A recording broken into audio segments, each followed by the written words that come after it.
In this video, I'm going to show how you can easily change your name on Facebook. Be sure to watch the video to the very end so you don't make any mistakes. And of course, do not forget to like this video and subscribe to my channel. So, let's begin and our Staff Up and Up Facebook app.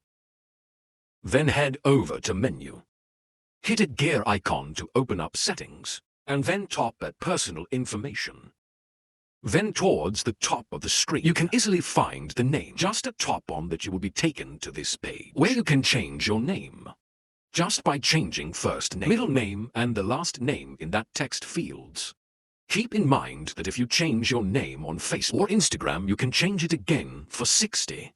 Okay, so don't add any unusual capitalization, punctuation characters, or random words. Also, do not forget that if your Facebook and Instagram accounts are seen and you change your Facebook name, it will also change your name in Instagram.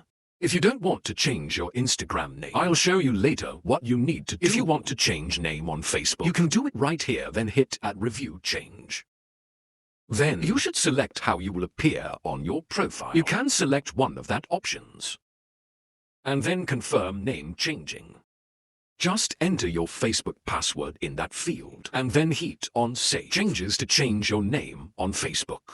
Now let me show you how to change name on Facebook without changing it on Instagram. So, first of all, go to Menu, then Settings. Then scroll down until you find Account Center. And then tap at your profiles.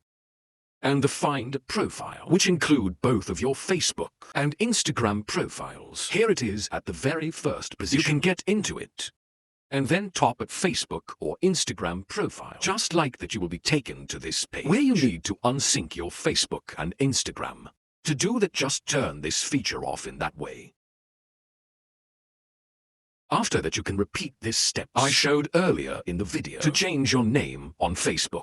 And now you can write down in the comments if you have any questions about the tutorial. And also, I recommend you to check out my Facebook tutorials playlist, which you can easily find in the description. Hit the like button if you like that video, and see you in the next one.